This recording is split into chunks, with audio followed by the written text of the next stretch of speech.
What up, assholes? How you doing? Was that a little harsh? Might be a little bit harsh. You liked it.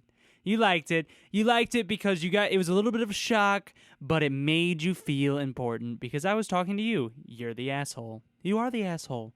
And you're listening to me, Chris Marks, aka Jake Peary. This is episode 4. Now, this episode is special to me, and I know I say every episode is special to me, and it is. But this one's exceptionally special because I am introducing a recurring guest. His name is Stu MacLeod, and him and my first guest ever, Jason Jones, will be hosting episode 10 and every 10 episodes past that. The episode segment will be called Bucket of Beers. Now, the cool thing about this episode is that both Jason Jones and Stu MacLeod are avid homebrewers, and they're very good at what they do. And we will be hosting this from Thirsty Planet, the brewery, which we all volunteer for. We'll be getting to use very, very nice state-of-the-art equipment to do these small batches. And the best thing about it is we're going to be videotaping it. You heard me, videotaping it. What up, YouTube? I am coming to you, man. Chris Marks with Useless Threats. We're doing this. So stay tuned for episode 10. I think it comes out I want to say May 20th. Yeah. It's going to be a little bit. But stay tuned. It'll be freaking great. And it's going to be awesome. Now, the reason it's called Bucket of Beers is A, because Buckethead IPA from Thirsty Planet, which if you haven't had it, you're crazy. You're crazy for not drinking it. You are. You know it. You know why? Because it's freaking 9% and it's a damn good IPA. Now, every time I tell someone it's 9% who has had Buckethead before, they always think that it's lower than that. And I tell them, I'm like, oh yeah, it's 9%. They're like, well, that explains a lot. That is the 9 times out of 10 response that I get to that statement. And it's freaking awesome. I love it because I reacted the same way. When I first I was like, yep, that makes sense. Yep. Because you know you had that night. You know you had that night where you're drinking that Buckethead and you're like, I got shit-faced really, really, really fast. And I don't want everyone else to know that I got shit-faced as fast, so I have to go and lie about it. I have to find a way to make sure that everyone else knows that I'm cool. It's like being that stoner. It's like being that stoner who's sitting there while everybody else is like high out of their mind, but you're just sitting there freaking out. You're sitting there freaking out like, oh my God, they know. Of course they know. They got stoned with you, but they know. You know they know. They know. It's in the trees, man. It's in the trees. They're coming for me. Yeah. It's like that. But anyway, it's called Bucket of Beers because first off, you got the Buckethead IPA, and then second off, we started a thing of where I have everybody who comes in here write down 3 topics, first things that come to their head, and put them in a bowl here. We don't ever go through them in the normal episodes, but what we're going to do is everything that we are able to talk about, on the Bucket of Beers episode has to come from one of those cards. Now, I tell people to get freaky with it, man. Write down whatever you think, okay? You want to talk about how you want to ride a llama off into the sunset? Then you do it, man. You do it. You want to talk about how the other night the fire ants came and lived in your brain and laid eggs? Do it, man. You do it. Where I got those 2 topics, I don't know, man. But I just let my imagination run wild. Anyway. I want to talk to y'all about something that I stumbled upon the other night. I was watching Louie, the TV show, over on Netflix. Season 4 just came out on Netflix, and I'm stoked for Season 5 on Hulu. But I need to catch up. And there's an episode, and it just really, really struck me. I can't remember what episode it was. I want to say it was episode 4 of Season 4. Maybe it was 2. I really don't know. But basically, what I wanted to talk about is Louis C.K. found a way to completely articulate the point that you hit in a fight where it's just nothing matters anymore. You know what I'm talking about. It's that point where you're in a fight where, especially if you're anything like me, you know you might be losing that argument, which 9 times out of 10, if you're fighting with a woman, you are losing the argument. It doesn't matter who you are. I seriously doubt that you are winning that argument, even if you think that you won the argument in the first place, because it's going to suck for you later on, and you're going to be the first one apologizing. You know you're going to be. Just do it. If it's with a guy and you're another guy, I don't know, but I'm sure it's very similar. I would also say it's the same for the opposite sex. So all I'm saying is there's that point that you hit. You're going to lose it. You know you're going to lose it. And so he goes and throws out the curveball that everybody goes and throws out, which is where you sit there and you're like, you can't think of a logical comeback to whatever they just said. So you just throw out the most hurtful thing that's going to piss them off. That's what you throw out. And it might not even make sense. It probably like 99% does not make sense. But you're going to throw it out there because you know it's going to piss them off. And so he went from there where his ex-wife is responding to him and he goes, I don't know. And she goes, what? He goes, I don't know. I'm so emotional right now that I cannot bring a clear and logical response to this argument, so therefore I'm useless in this argument at this point. And I sat there and I was like, yeah, that's pretty much it. Yeah. He just completely articulated that perfectly. And I'm sitting there and Hannah's like, what? And I'm like, dude, he perfectly stated what you're feeling in that moment. She's like, yeah. I'm like, well, I can't do that. I'm so full of rage at that point that I'm just sitting there like my freaking skull is melting. It's like being like really fucked up. And there's just no comprehending even the next word coming out of your head. And he articulated it perfectly. That's exactly how it feels. And he was honest about it. And then she was just like, well, what do we do now? And he's like, I don't know. Maybe talk about it later. Now, wouldn't it be great if that was actually the end of the fight? That was it right there. That was the response that you were waiting for was, oh, okay. There's no winner, really. I mean, clearly she won, which of course she won. Get it. Again, get it through your freaking head. She won. That's it. So, but it just ended. There's no storming off, no nothing. It was just like pure honesty of, yeah, I don't know what to say anymore. That's it. I'm done. I'm not making any valid points. That's it. And I just thought that was astonishing. I don't know why that resonated with me so much. Maybe it's because I used to be such an angry person. I still am a very passive-aggressive person, but I was a very, very angsty, angry person when Hannah and I started dating. And I would just go off. We got into a fight one time about the fact that she got a brand new laptop and she wouldn't let a buddy of mine use it in the car when she just bought it. And I got so angry about that I pulled the car over. And it makes no sense. And to this day, I feel like the biggest piece of shit for doing that. And I tell her that still to this day, I'm just like, what the fuck was wrong with me in that argument? She goes, I don't know. I really have no idea why you were so angry about that. And I don't know. But who the hell knows when you're that age? I mean, it's just full of hormones. And so it could be anything, man. You know, I could have broken my favorite pencil and set me off. And that was it. I just broke that pencil and the lead went everywhere because, you know, it was mechanical. One was nice, like maybe it was a Bic. I don't know, man. But the lead went everywhere. It was broken. I was pissed. Yeah. Anyway, this episode's really fun.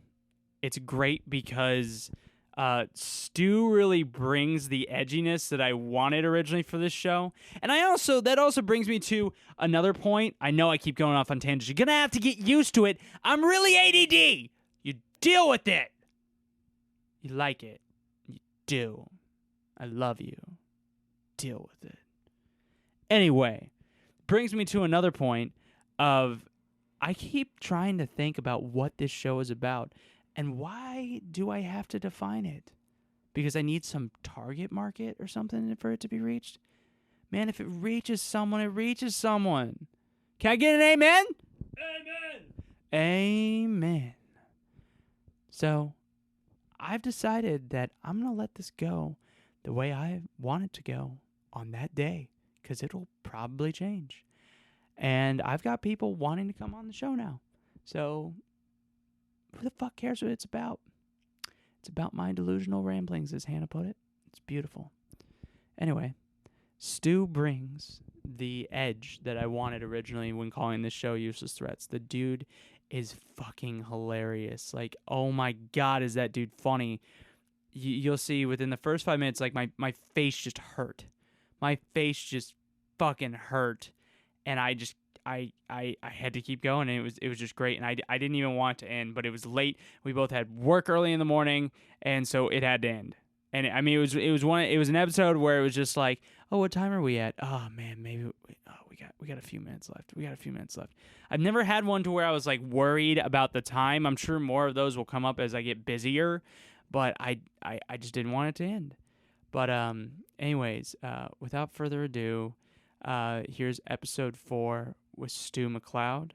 I will talk to you next week.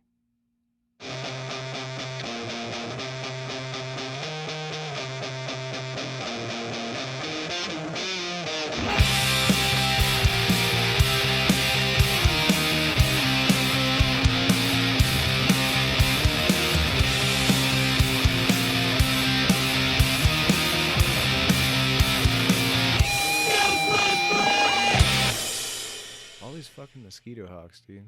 Are they in here? There's I swear to one. God, I saw one.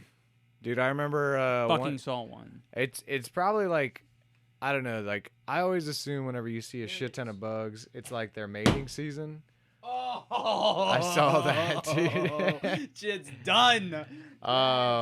One time, whenever I used to be the manager of the beer department at Specs back in the day, we were all partying, and this Mexican woman had some fucking like 30-year-old tequila, and she was gonna give me a shot of it, and it was like super expensive tequila. And dude, I grabbed a fucking mosquito hawk and threw it in my shot, and everybody's like, do it, and it was still alive, moving, and I was like, fuck it, man. I was trashed, dude. I was trashed, so I was like invincible, and I shot the fucking 30-year-old tequila with the living mosquito hawk in it, and dude, I could feel it crawling down my throat. Dude, I thought I was gonna fucking die and yak my shits up. It was horrible. I think I would have been on the same level. Yeah, dude. All right. Okay, I'm here now. We got this beer. Okay, you know what? Let's go ahead and start right there. There's not a definitive starting point or anything, but True. Yeah. But just know that now we're going. It's just I don't even know what the fuck that means, but more awesome stories and things. I've sat down. We're good to go. This fucking thing is the most annoying thing known to man. Fucking Mikes, dude. Fucking people named Mike, dude. There. Is it moving? Is it like it's like slowly moving? I think it's good. I can't tell. I think it's gravy. Maybe. We will see. We will see. Yeah. Dude, okay, so what Start are we with drinking? the silly. What are we drinking? Yeah, it was Silly Sour. Read it out loud. Silly Sour Ale. It makes you silly. I don't even know it. Do you know how to pronounce that? Brasserie? Brasserie? I used to be a beer salesman many moons ago when I was a wee lad, and it's actually pronounced Brasserie de Silly. Brasserie is the French word for brewery. So we have... It's literally just like that, brasserie. I guess with the language, you would say like a brasserie, you know, or I don't know, dude. So, I mean, but I couldn't really imagine like hearing it from the original like the horse's mouth. Brasserie de Silly. Brasserie de Silly. You couldn't take him You serious. sound kind of silly saying that. And then you got this guy in the bottle who's like clearly pregnant. Dude, he does look clearly pregnant. They're promoting. And he's drinking, dude. Promoting drinking while being pregnant. This is exactly what I get out of this ad. This ad means that people who live on farms, male people who live on farms, can become pregnant. And they should drink heavily while they're doing it and march through their own farm fields. Let me see. That's what I'm getting. Did you design the chicken coop? That's going to be in the background. That's in the back there. I might as well. I put it together. I might as well. I secretly did. Dude, seriously. This picture was taken while I was there. I'm in that background. I'm drinking this beer and I'm putting together that chicken coop. I'm getting a lot of hidden messages here. So Okay. there's a man that's pregnant and he's drinking, and there's a church in the background. Is that a and church? I it's thought it was a saying- barn. It's a barn church. It's a barn one church. of those barn church. churches. And it It's one of says those silly. barn churches. Basically, it's saying like, fuck it all. Life is silly. If you're pregnant and you're a man, get drunk at a church, a farm church. Get drunk Yeah. at a church. In which I think that if we all just lived by this label, life would be a better place. Get pregnant, get wasted at a farm church. Okay, Anyway. now wait, what the fuck? No, there's a hot rod at the top that's going on there too. What the know. fuck does that have to do I with was the rest trying to of figure this? that out. The only thing that could pop in my head was that movie by Stephen King where the car comes alive Yeah. and starts It's a murdering demon- people. It's a fucking demon car. It's like It's possessed. the exact it's like, thing I was saying. It was possessed, like Satan with because his- it's like a 1950s like a something car. yeah. You know, those something cars were very popular back in the day. something cars. The something cars were one of the top models Yeah, during those I times. remember I remember the something cars. Yeah. I don't know about you, but I know about the something cars. Oh, I got it. And so basically it's saying while you're pregnant as a man getting drunk at a farm church, you might as well get inside of a possessed car and drive your drunken pregnant ass to a possessed death. You know what I'm saying? If we'd all just live by this bottle, life wouldn't be too confusing. It would be very to the point. You're going to die tonight. So, we should probably try this. This is your silly sour. This is Brasserie des Silly. I like how they use the word silly instead of like anything more like powerful. Yeah, they're just yeah, like, yeah. hey, this is silly. This is silly. Isn't this silly? Isn't it This is silly that you're silly. getting your baby all half retarded while it's in the womb? So silly. While he's sitting up in your ass I or know, whatever the dude. fuck that is. All right, so All right. Brasserie des Silly. What style is this? It's silly sour. Anyway,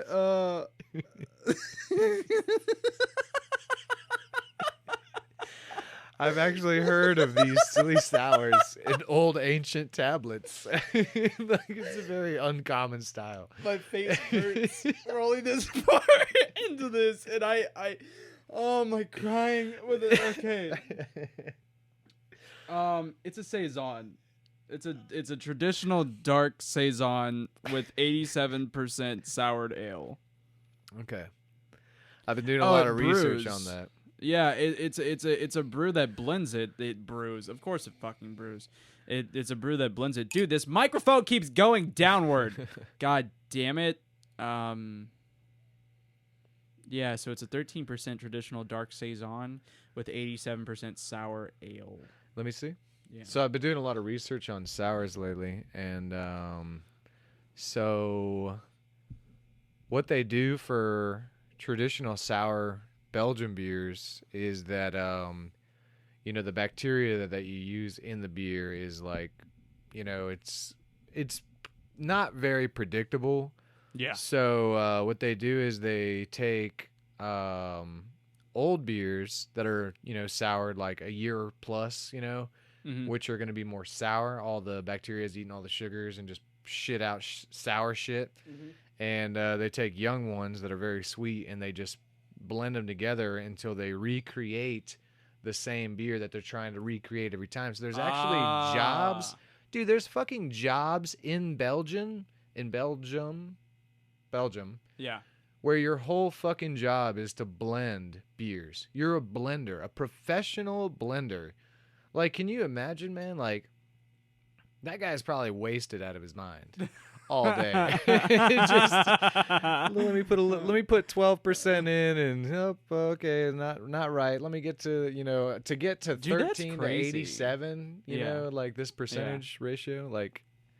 That would be a killer job, though, man. I would put that on my resume full of weird jobs. Like, hey, I was a blender in Belgium. Actually, dude, I kind of want to do that before I die. that sounds like a I pretty kind of cool want to job. do that before I That die. sounds like a pretty cool job. All right, Let's taste silly this. sour. So On another note, too, your microphone's going slightly down. Every now and then you might have to pull it up just a little bit. Pulling it And up. then just push on that freaking tape. Yeah, hold on. Yeah, for everybody who's out there, I'm having a big hard time with my freaking mics. And I don't know what it is on my mic stands, but they just like the threading is just like screwed.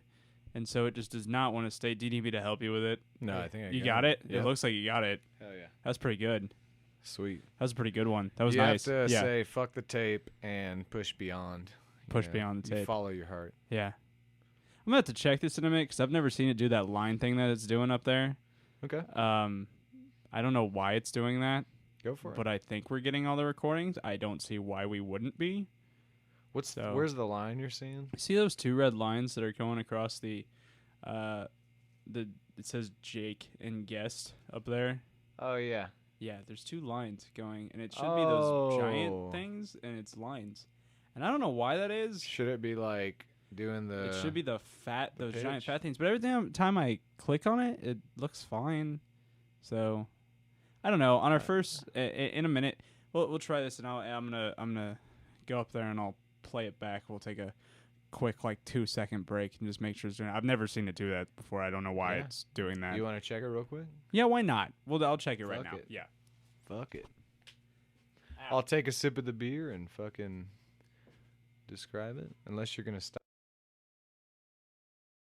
I love how we're gonna go back, and when I go and put that together, it's gonna just cut off where you said unless you're going to stop. Yeah, it's I know, it's just dude. gonna stop. Anyway, yeah, let's try this. Yeah. All right, so I guess Ooh, going wow, for I a get fish- in the nose. I'm sorry, you can go for color first. Oh yeah. no, I was just gonna. I mean, color's not really fucking much because it's like you look at it and it's like your interpretation. Like, I'm seeing a shit brown with blood in your stool. So I mean, that's my interpretation. That would be signs of bleeding in your lower intestines with a nice healthy head on it. So really, color isn't. Dude, when you smell it, I get straight dark cherries. It's just Yeah. freaking dark, ripe cherries. And Guess we should smell it closer to the mic. Hold on.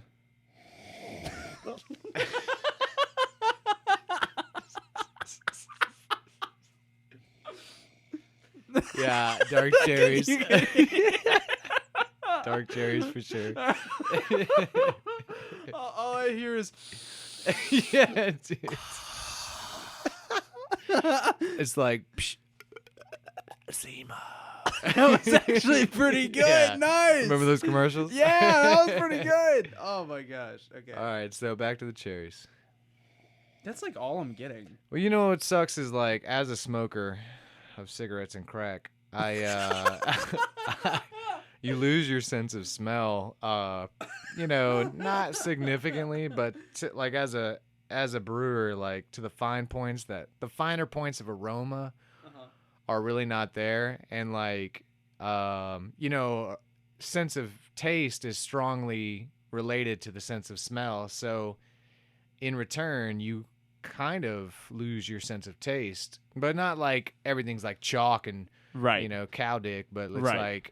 minutely. So as a smoker, I notice that only when I don't smoke for 3 days, that's when I get my sense of smell back. Do you really? Yeah, and I'll smell like a Bud Light, and I'll be like, oh my God, I smell the world in there. And Bud Light doesn't have shit in there. Right, but, right. But this beer could potentially have so much more, Yeah. in the aroma, but I'm getting cherries and blood in my stool. It's pretty silly. Pretty silly. It's a silly sour. Silly sour. Silly sour. Oh, we haven't even drink it. It's just I know, dude. I haven't silly even sour. tasted it. Hold on. Anyway. I heard it in the mic again with the fucking nose. Good thing I didn't sip it, dude. All right, here we go.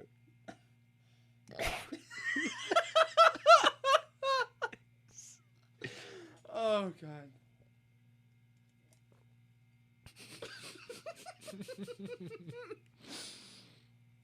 Tastes pretty silly.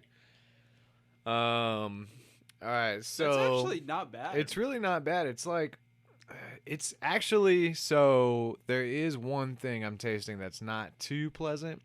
Do you get that medicinal flavor in there? Yeah, Like at the end. just a hint of cough syrup. Yeah, at the end. Yeah, and it's almost it turns into a bitterness too that I don't like. It's like a bitterness of like if you've had a pill on your tongue for too long. Yeah. You know what I mean? It's not like a bitterness from hops. It tastes like well, it might be. I don't know, but it's a bitterness that you get like from Yeah, hops in this style are going to be like pretty much like not even there. There's hops in the beer, but like right. pretty much for this style you would use aged hops. I don't know if you ever heard of that. You take hops and you just fucking like, you know, you either just let them sit out for months or whatever, and what they do is they dry up and they lose their oils, and the oils are what attribute to the flavor and the aroma, and the alpha acid in the hops is what attributes to the actual bitterness. And so basically you're getting rid of the flavor and the aroma when you dehydrate your hop, like by letting it age, an old hop. So you just basically are making a mild balance to all the sweetness. Okay. Just very undertone. Yeah, just very not present at all. So the bitterness is not coming from the hops. It's like a funky bitterness. Yeah, it is, and I don't like it honestly. Yeah, well, I could dig the funky bitterness, but it's that medicine flavor I'm not too fond of. I mean, I like the funky bitterness at first, but I feel like I get, I feel like I said, I feel like I get like when you're trying to swallow a pill, and it gets stuck to your tongue. And it's just like dissolved slightly. And it's like, you know what I mean? Like that bitterness that's like left over from it. Yeah, I get that too. It kind of just lingers. It's a pretty sweet beer. Let me see what the age was, the blending. So the blending was 87% soured and 13% traditional dark saison. I don't know what that means. Oh, I got it. So 87% sour ale and then 13% dark saison. So this is actually a blend. Mm-hmm. That's right. That's what I was saying earlier. Yeah. Yeah, that's right. That's why it says it's saison. Huh? Weird. So this is just an experiment, a silly experiment. Silly sour. A silly sour. Let's see what the booze is. It's like 5.5. Yeah, is what it said. 5.5. Yeah. Very silly. Well, that's why we've never heard of Brasserie des Silly. It's because they're actually a pharmacy that creates medicine in beer form. That further goes with their crazy, silly theory. They're like, beer is medicine. Medicine is beer. Medicine. Get pregnant and drive drunk. That's where I was going to go. Eat babies. Get pregnant. Be a man. Get pregnant. Be a man. Be a man. Yeah. Get pregnant. And drink our beer. I don't buy into it. Maybe some guys in Belgium do. I'm kind of done with this beer. I'm not even going to be a lie. I kind of just want to finish Let's it just really cheers quick and slam it. Yeah. Cheers. And here comes the slam. That's done. You know, right. Cool. Speaking, this just reminded me, I was looking at the glass and it's New Belgium, and you brought a New Belgium today. Oh yeah. I actually got to say, I'm really glad to see like a fellow person in the industry like giving New Belgium credit, because I feel like way too many people like shit on them. I feel like way too many people in the craft beer industry in general like shit on bigger craft breweries, and they think that it's like, well, you're no longer craft. And it's like, honestly, like... Well, this is the thing, man. This is what I've seen. So for the past like 8 or 9 years that I've been in this like industry, it's like, I'm only seeing it from a Texas standpoint. So I don't know what the rest of the world looks like. But in Texas, you have back in like 2007, not too many people. I mean, there was, if you're talking about a percentage game, not too many people. Still, in a percentage game, that's fucking thousands and thousands of people that do know. So yes, there's a lot of people that do know about it back in 2007. But so you got people that don't know about it, and it's just like people don't give a fuck about craft beer. They're just, but they are willing to try beers like New Belgium and fucking Dogfish Head and shit, because those are the big dogs that are in your face that are just like everywhere. Right. Oh, excuse me. And so that's the introductory stage for people. And then nowadays that you have like an endless vast world of beer at your fingertips, and now everybody knows what craft beer is, and I'm sure everybody's at least had one, so it's like whatever you do with that.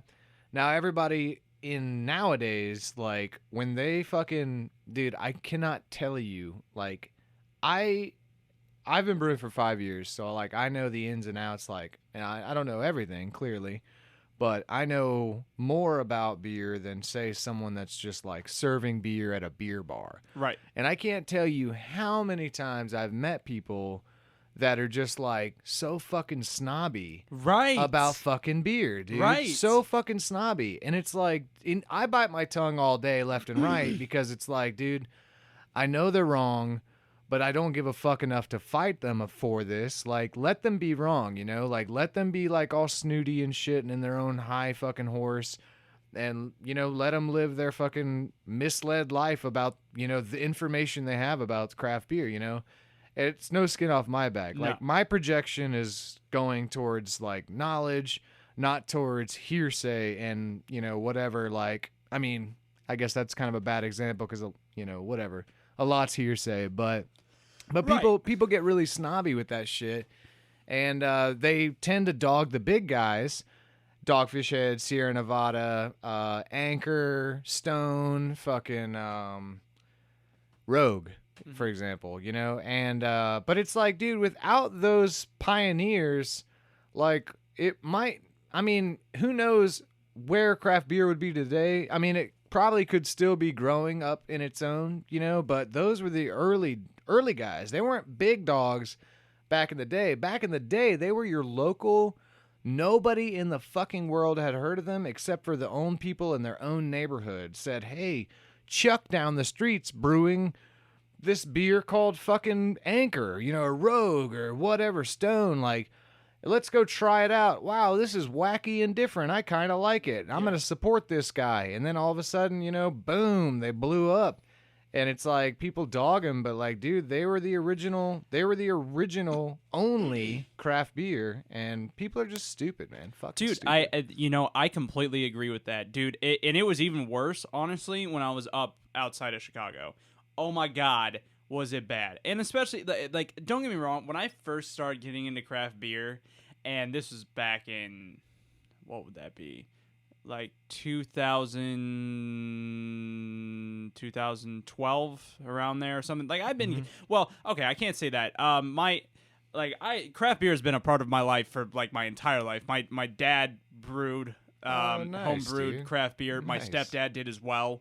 And my dad and I, to this day, still every like holiday that we have with him, me and my grandfather, we exchange like different IPAs that we think are badass. Very cool. So I grew up with it, but when I first started like getting into it outside of that, and I was working at that bar up there, I became a little bit of a beer snob. I did a little bit, but I won't say I never stopped liking New Belgium. I never stopped liking Sam Adams. I never stopped liking Sierra Nevada. Dude, I thank Fat Tire for getting me into craft beer. That was like the craft beer that I grew up with outside of like my dad's house in New Mexico. I have a freaking New Belgium light up sign. I don't know if you saw that in the kitchen that's up. There's a big neon sign. I do not ever sit here and tell people that they're bad, dude. Yeah, they're gonna continually deliver solid products for an inexpensive price. Well, for craft beer, dude, we're currently, I don't know where else if you are volunteering where else. I don't think you were, right? Are you just doing it Thirsty Planet? Just Thirsty Planet. Okay, yeah. Dude. I mean, we're working at what would be one of the next one of those. That's what Brian's going for. He's going for the drinkability angle, going through it. And I respect that. I like that, of where it's just like, yeah, we're not. I guess the best way of putting it is that like talking with my buddy Jeff from Pipeworks, we're exact opposite style breweries. That's the exact thing. Is we start at Thirsty Planet, we start with kegs, and we have main beers that everybody can drink, and it applies to everybody. And then we're gonna do our crazy stuff later. They did crazy stuff first, and they do only bottles, and they do only their motto is big beer, small batches. That's what they do. They have like 80 beers that they do year round with it. And they don't technically do them year round. There's only, I think, 3 currently. There's going to be 5 when they do the new brewery with it.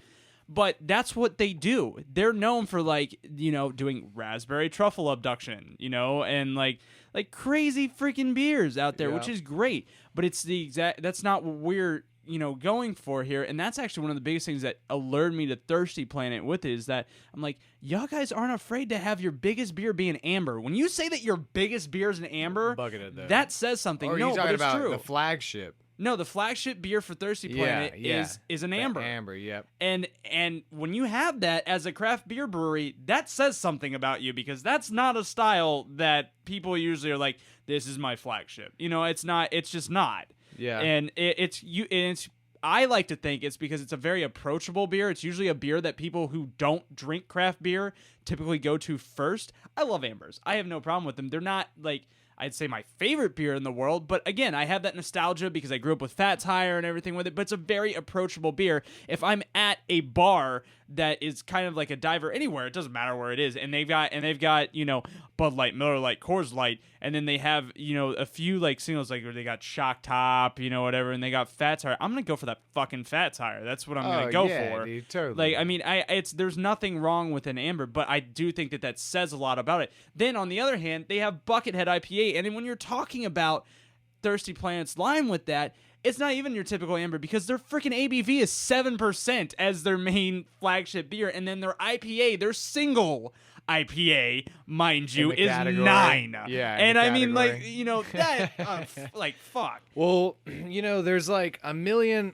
you know. Turn up this fan. Keep going. Yeah, definitely. And so, you know, like in a startup brewery, like I one day hopefully want to have my own brewery. And, you know, there's a million fucking ways to look about it, and a million fucking ways to, like, think about how you're going to start it. What is going to be your first couple beers? What's going to try, you know, I say try to be your flagship, because, like, you may put out this one beer that's going to be, that you just want it to be the bomb. You love it personally, like the bomb.com, but all of a sudden this other beer is just blowing up. Dude, and you know, if that happens to be your flagship, that happens to be your flagship. Dude, and that happens in all, I think, the creative industries too. I'd like to say, with it, you being a musician too. Dude, you can put out a CD that you think that these 3 songs are going to be your top songs, and bullshit. That song that you hated the most, that's your top song. Yep. That's your solo song. It's art, man. And that's it's all open for interpretation. It's all subjective. Keep going, though. Keep going. And so, you know, with your startup brewery, you know, or not necessarily your startup, but well, kind of, yeah. Like, what are you going to be your first few beers you're going to put out? Like, are you going to try it? Like, okay, for here in Texas example, are you going to try and put out, like, you know, easy, light, easy fucking beers, maybe like mild variation styles, like kind of like, well, I was going to say Austin Beer Works. They have like lighter styles, you know, but variety, but very light for this Texas heat. Or are you going to go fucking big and huge? Like, you know, Jester King throws out all these wild sours, you know, or like, I don't know, like, do you want to start big and crazy, you know, just to like tell people like, hey man, we can fucking do this. Yeah, we can do this. Yeah. What I like about how Thirsty Planet's flagship, you know, minus all their beers being very tasty, their flagship is the Thirsty Goat, and in my opinion, like, amber is kind of a style that I'll just pass up. You know, it's like, well, I've had ambers, and you know, I've also just fucking, I could wipe my ass with an amber. You know what I'm saying? Like, either I want something with some depth and some craziness to it, or I want something that's just so fucking like just delicious, crisp, to the point, you know, maybe for a hot day. But what I like about Thirsty Goat is that not only is it like, so it's an amber, but it's big, man. It's got depth. It's got body. A big amber. it's got alcohol that you don't even taste or detect until it's too fucking Yeah. late, dude. And it's just got flavor, man. It's got depth and body to it, and it's fucking tasty, man. And it's, in my book, it's when I think of amber, I don't think of Thirsty Goat. Thirsty Goat to me is like its own separate thing. it's like the American version of some kind of Belgian amber concoction because the booze is higher. There's a lot more flavor and depth, and I just dig it, man. I dig it. So I dig it too. I like the approach that Thirsty Goat was going for. Yeah, with man. that being their flagship. I mean, I can't tell you how many times I tell people about like Buckethead or Thirsty Goat and saying, oh, this is the ABV. And their first response, it's usually with Buckethead, but Thirsty Goat too. But their first response is, that explains a lot. Is that why I woke up in a ditch last night? And I had eaten my baby? Dude, I didn't know that, I used to work at this bar and I used to drink the Thirsty Goat all the time because, I try all the new beers that roll in there. Right. And when we first got Thirsty Goat, I was like, oh, an amber, whatever, fuck it. I'll give it a taste. It's fucking free. I work here. Yeah. And I was just like, God damn, this is delicious, man. This is actually really fucking good. And so to me, I'm thinking, all right, if I'm getting free drinks, I might as well drink this delicious amber because ambers are aimed around like 5.2. Yeah. And then not until years later, volunteering at the Thirsty Planet Brewery, did I realize this was just like 2 weeks ago that. Or 3 weeks. 3 weeks ago, it's like 6.9 or something. Yeah, dude. And I'm like, man, that makes so much sense. Yeah, that makes a lot of sense. It's like, it's tasty as fuck. Don't get me wrong, but it's like, dude, I do realize that I only need like 2 or 3 before I'm like, all right, dude. I think I'm gonna run for president next year, dude. You know what I'm saying? That's our soundbite right there. I'm gonna run for president. Yeah, dude, really quick. Let's have some more to drink really quick. Okay, what do we need? We need to let me grab the here. Hold on. This hour. Okay, let's take a quick break. We'll grab the next beer. Let's do that. We'll be back.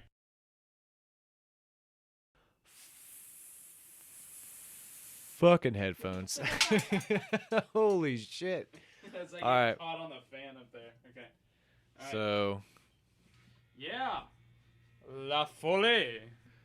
Wood aged sour. So we're about to pop the New Belgium 2015 La Folie Wood Aged Sour Ale out of their Lips of Faith series. Sweet. If I'm not mistaken, this was the first out of their Lips of Faith series. That's the first? Well, this was out of their Lips of Faith series. They have multiple beers. Like when you go to the brewery, they have a shit ton of like the sunflower beer I was talking about. So this was the first one they did, and to the best of my knowledge. And these actually used to come in 750 milliliter bottles, caged in cork on the top, and or 25.4 ounces to us Americans. So I'm excited because I haven't actually tried this in about, let's do some simple math. 15 minus 7? 8. 2008. That was excellent. 2008. I think that's right. Yes, that's right, dude. All right, and actually, you might want to grab your glass and do a little. Maybe I will. Get out the silly. We're gonna get out that silly. Put a little water in there.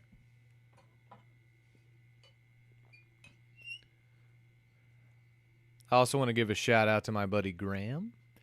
My buddy Graham knows more about beer than anybody I fucking know. And me and him used to have beer tastings back in the day. And this is the first time I ever learned how to do this cleansing of your glass and your palate. Just throw water in your beer glass and it cleans the glass. And you take a sip of that, cleans your palate, dude. He's a good guy, man. He works at Galveston Brewing Company down in Galvatraz, south of Houston. Graham. So he works at Galveston Brewing Company. It's not in Galveston. No, it is. It's okay. Yeah, my bad. I meant to say south of Houston. He works at Galveston Brewing in China. dude. We should do an No. interview with him. Dude, that guy is awesome as fuck. And, dude, he would be he's from South Africa. He's a white guy. And he is quite the character. Really good guy. Real knowledgeable about beer. He works at the brewery, and he told me, man, I was like, how is it working at the brewery? And this is before I had ever worked in a brewery. And he's like, it's a lot of fucking work, man. A lot of fucking work. It is, man. It is. That is one thing I've learned from being there 40 hours a week with each one, man. It is a lot of fucking work. Yep. But I love the shit out of it, and I don't want to do anything else. Dude, it's definitely a great career path. All right, so You got that lacto right there.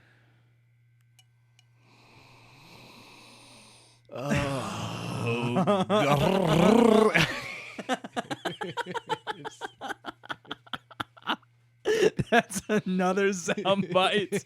I'm gonna have them all lined up on this, and then you're gonna like piss yourself.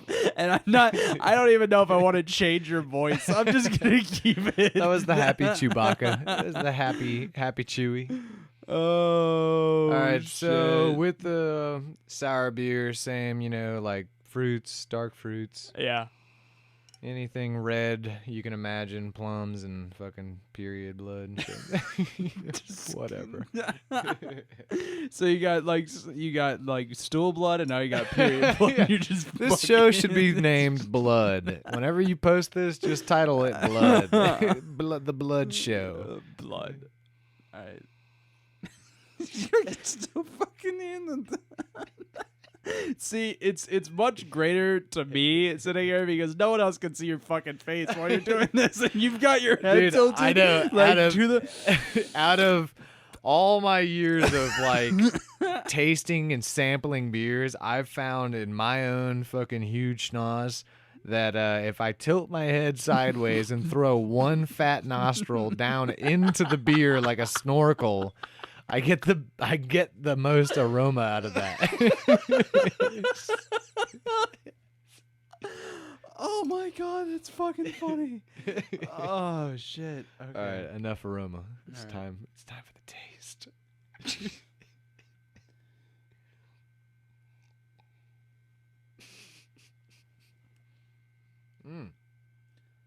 This is God the damn. best Lips Whoa. of Faith series I've ever had, like by far. So this like literally took a shit on the silly sour. Yeah. Silly sour, go fuck yourself. You know what's funny too is it's almost like they're really similar to each other too, and this is like it kicked your ass. It's It like we did a similar idea and we fucked you, and now it's done. And now a lot of people like to claim like, hey, Belgium, they just do it better.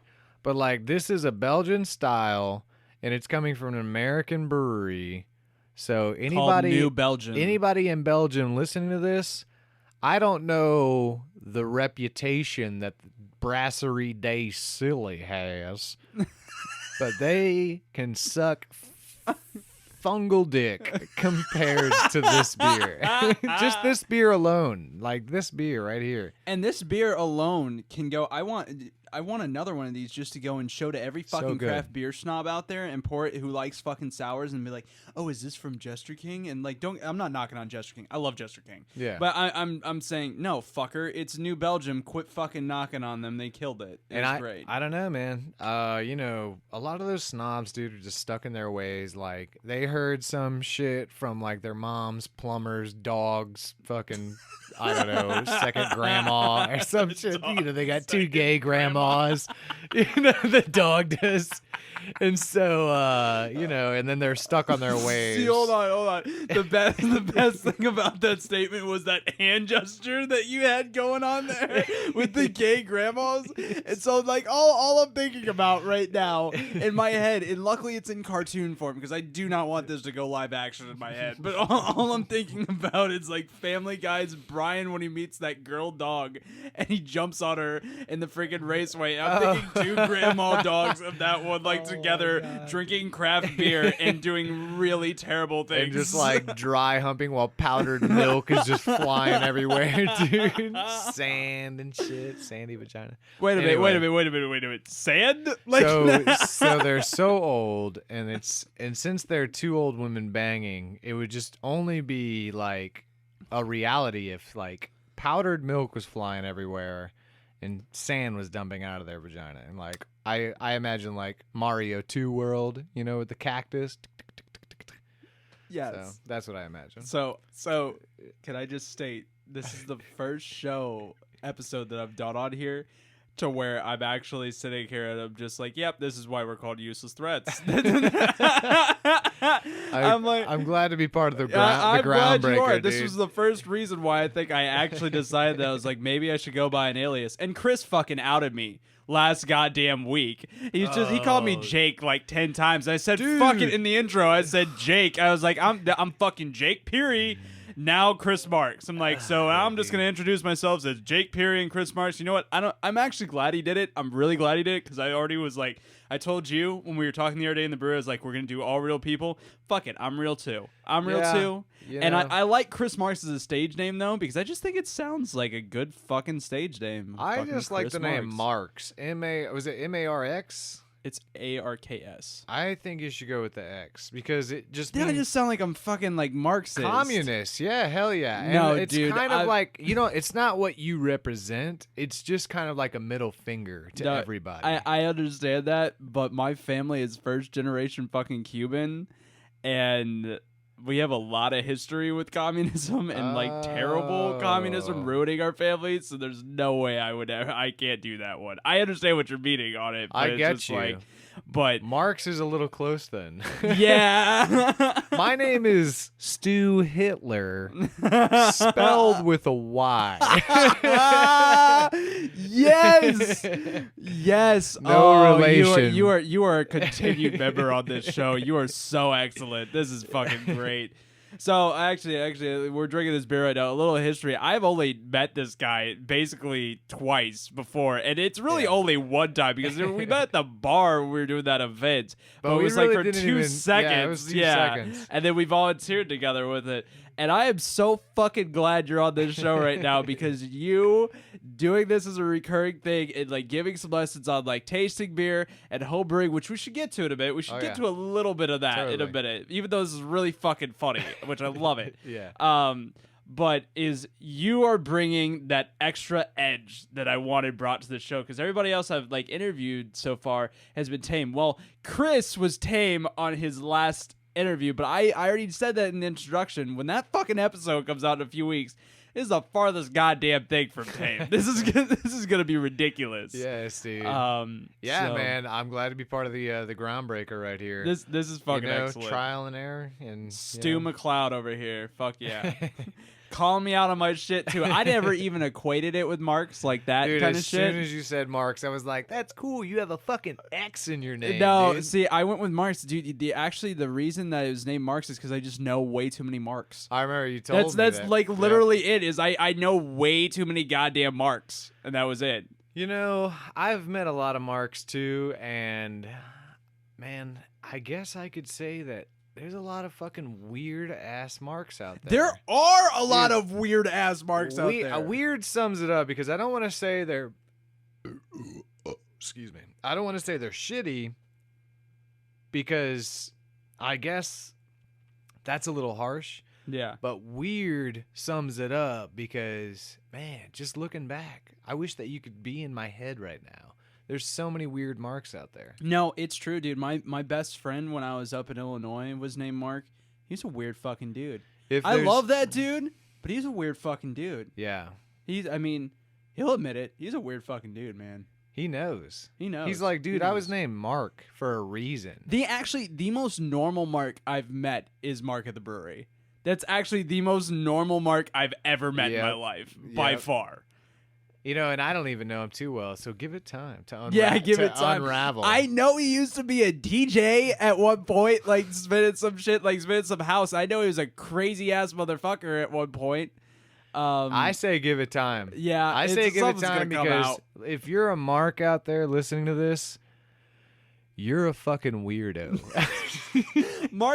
I doubt Mark will ever listen to this, but if Mark listens to this, he's gonna be like, "I heard you when you fucking said about me." I was no. like, "It's only." My response is gonna be, "It's only a matter of time, Mark." It's Something's only a fucking matter gonna of come time, out, dude. Something's gonna come out of here, Dude, out of nowhere, he's going to come up to the brewery and, I don't know, just drop trowel and have like two dicks or something in one Right used now, I'm thinking that's Aaron. I mean, that's fucking Aaron written all over it. he has dude. 2 dicks. No, you fucking missed it today. I love that dude. That dude is That dude is the epitome of what everybody wants to be as when living life to the fullest. Because that dude does not take a second thought ever at what the fuck he's going to do. He at one point today, he fucking ripped his shirt off, pulled his pants up as high as he fucking could, was walking around like.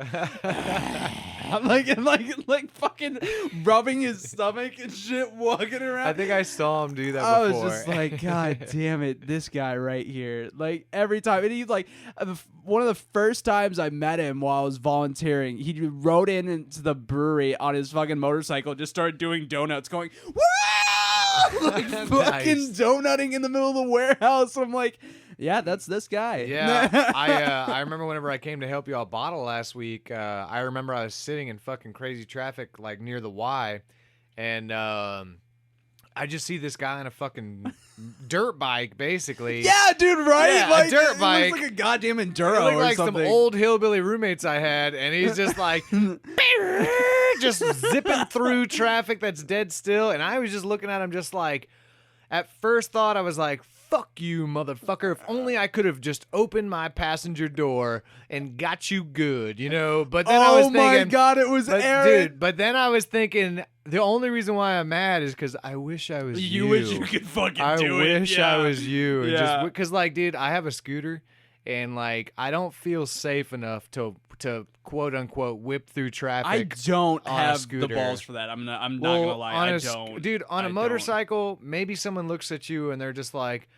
oh yeah, you know, he's got the ability, let him through. But on a scooter, I bet you fucking cars just start coming towards the middle, just squish him. Fuck this Get dude. this guy.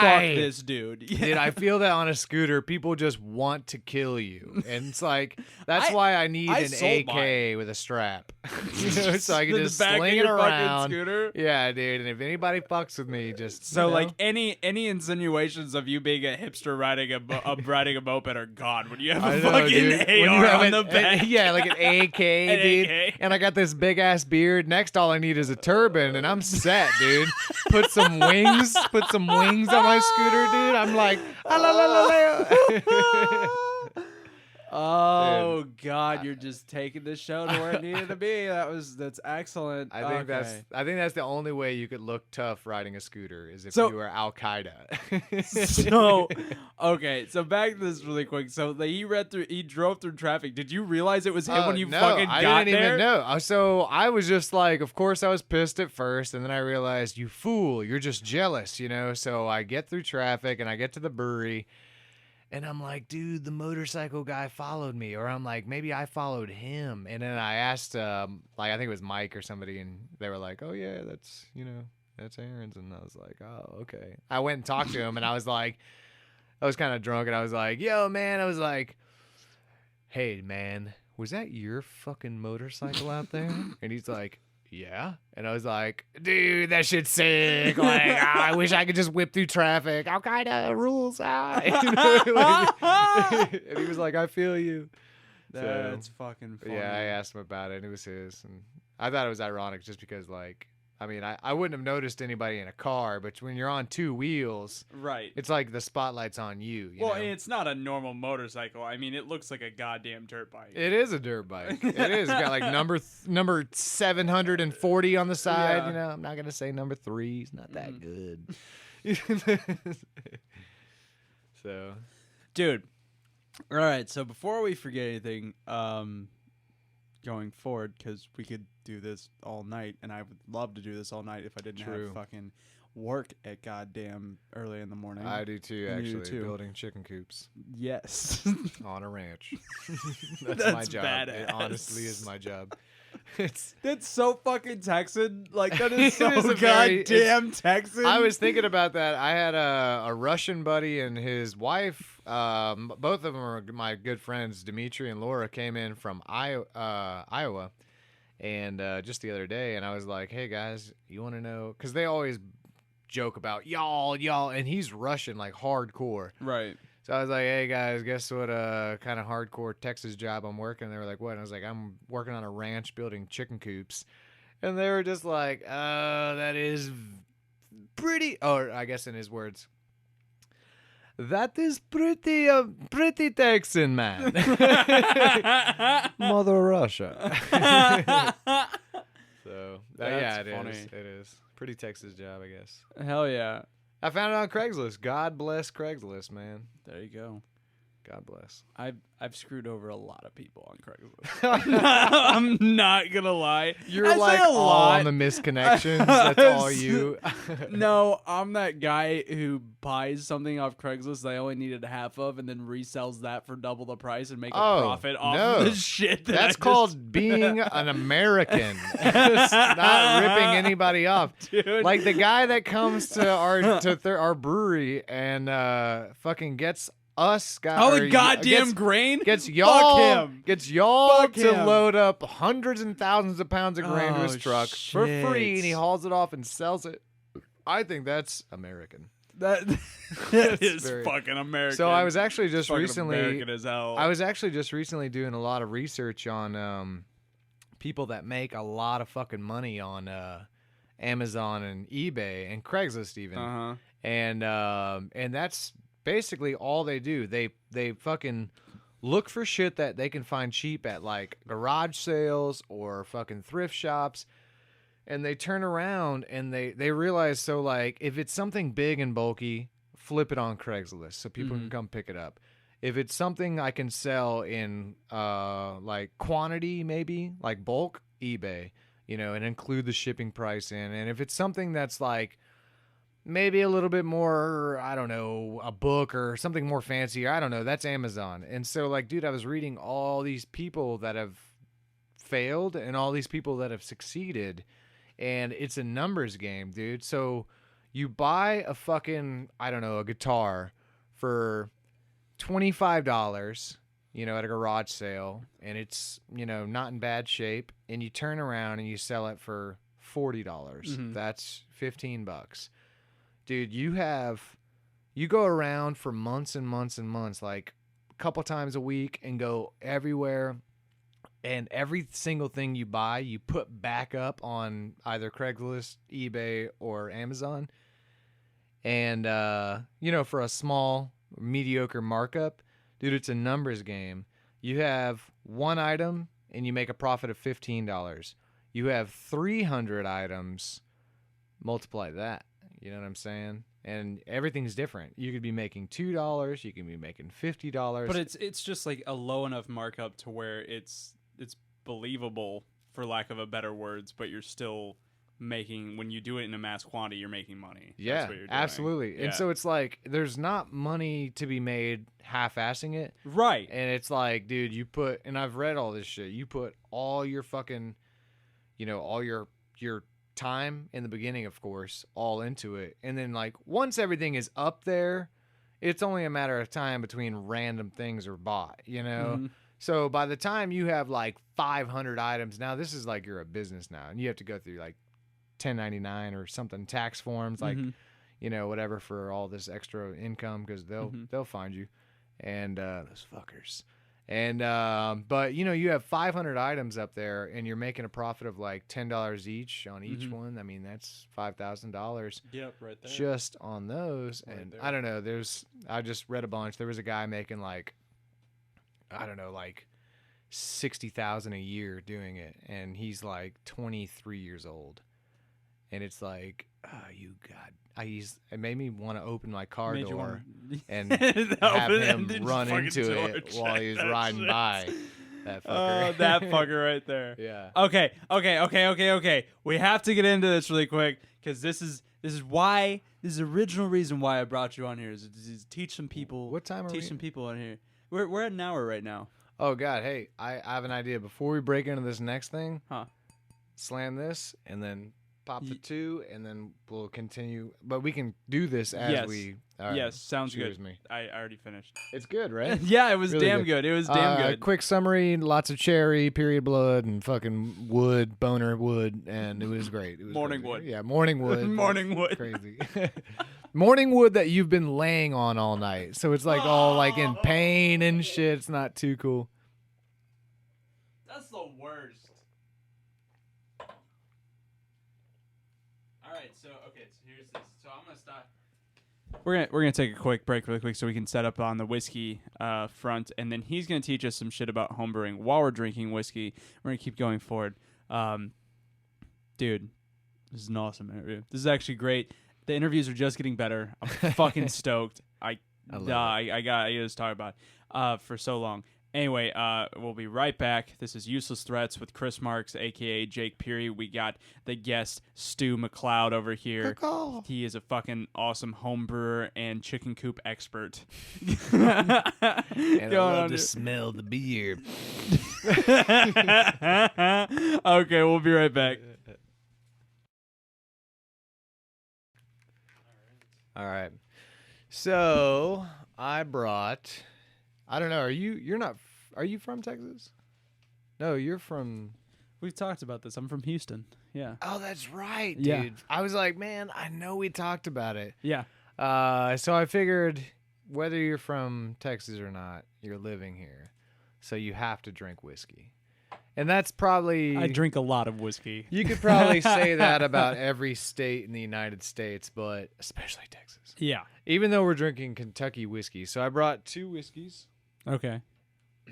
I bought a 200 milliliter bottles, which is about 6.8 ounces. So a little 6.8 ounce bottle of Royal Club, aka Dick Cheese. This was $2 a bottle.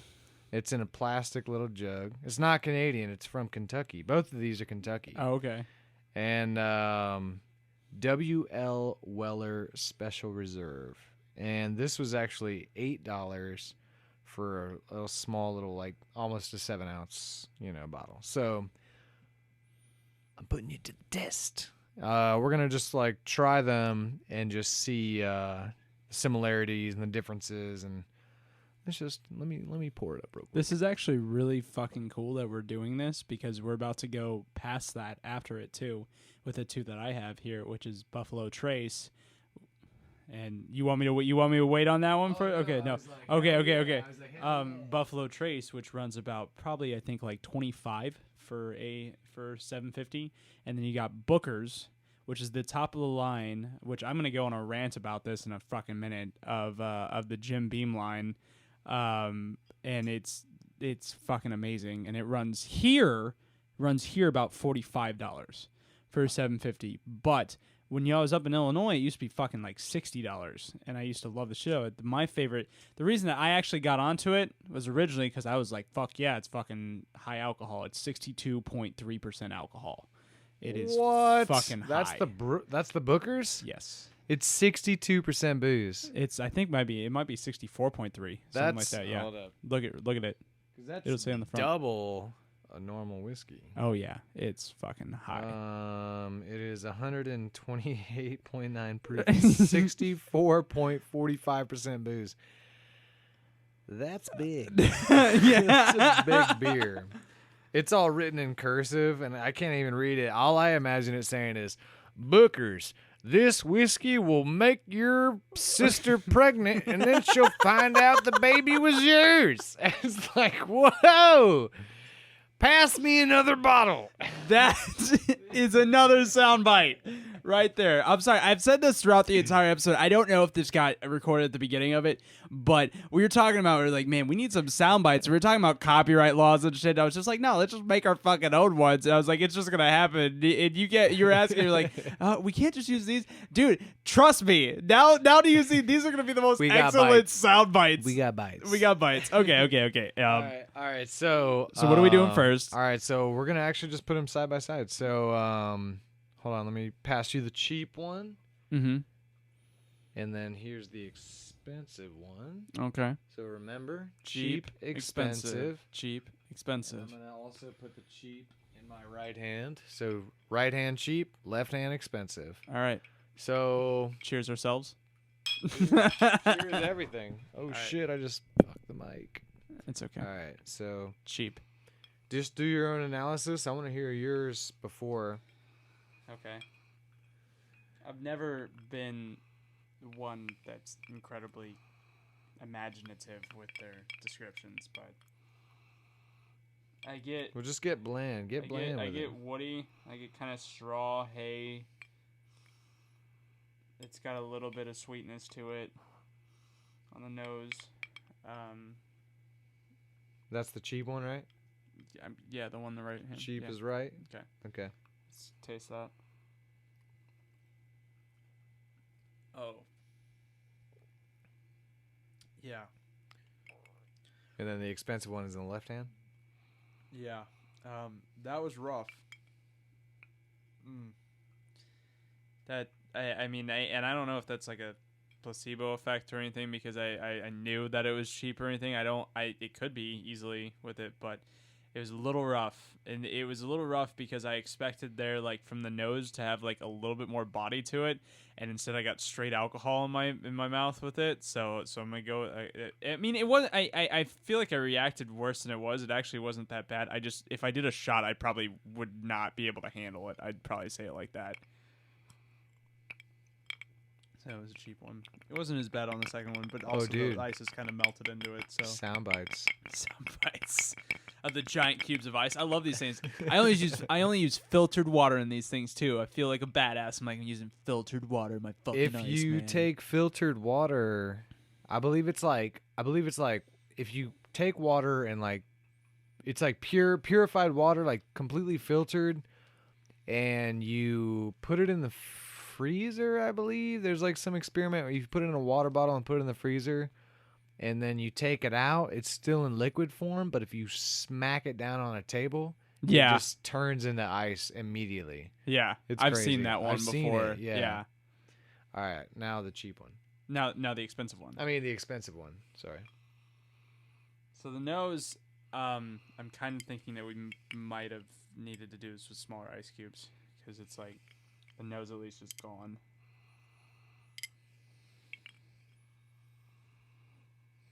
Yeah, I don't get like anything. Like I can't smell anything because So of it. the expensive one is like not a. Okay, it's different. It's the wood's different. That's what I get on the taste difference, is that this wood on my left hand, the one that's the more expensive one, tastes more present, I guess, comparatively. Like, I can get a lot more wood out of this one than this one. I also get less burn. I really want to do this again without ice in this. Like, hold on. Can I do this again really quick? And do it Sure. with that? Is that cool with you? Grab 2 glasses and. I'm just gonna pour these into the beer glasses. I'm just gonna do that. You don't do you wanna do want to want to do it just straight up like warm? Because I feel the reason why I didn't put it in the fridge is because I figure warm would be the most open. You know what I'm saying? Because like, if you get into like the definitive like whiskey drinkers and shit and Scotch drinkers, Right. usually they'll have like small cubes, or Right. they'll have like actually like 2 drops or 3 drops of water to open it up. Right. Otherwise, you can drink it straight up. Right. And that's why I was like, for tasting wise, like I will say in general, I prefer my whiskey like not like on the rocks. Like, these are Check it giant out. ones. These are melting really fast. But Check it out. what? We will. I'll put warm ones in these glasses. It's already got beer in it. We'll wash them out. Okay. Do you have AIDS? I have AIDS. All right, fuck it. All right.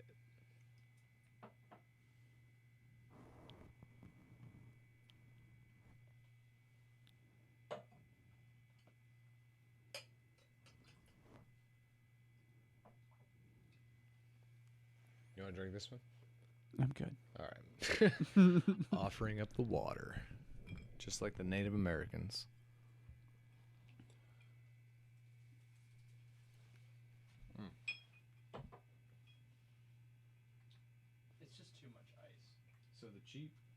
We'll just do a splash. Splash.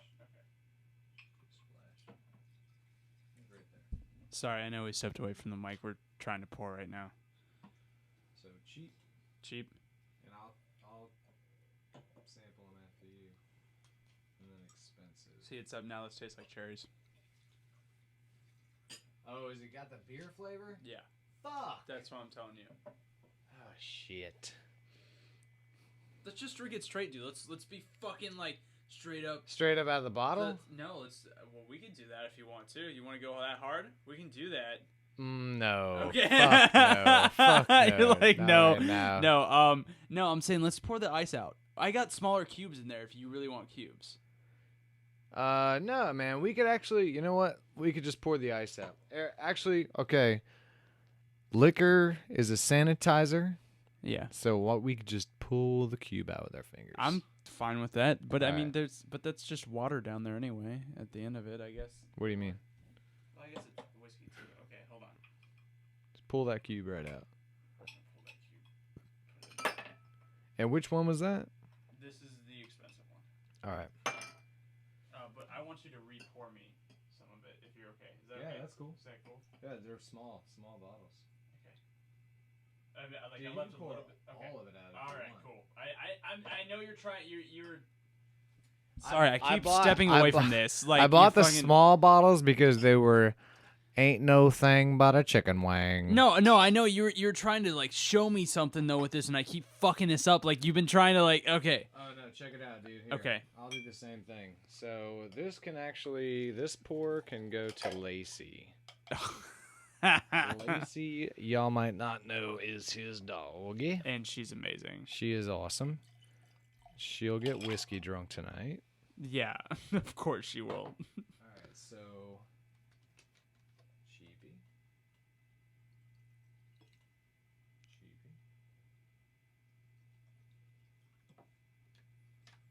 Wait, you got the cheapy in your left hand? Yep. All right, so I'll put the cheapy in my left hand.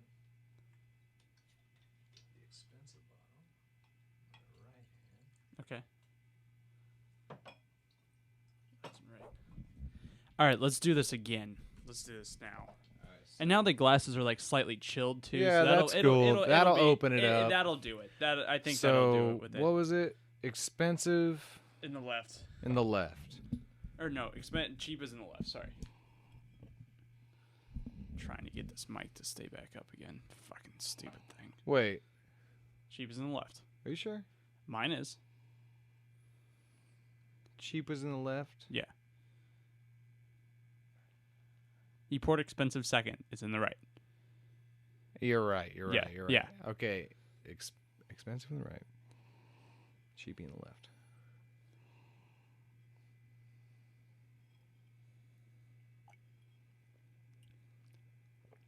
See, I actually like it better now that I have it straight in the left.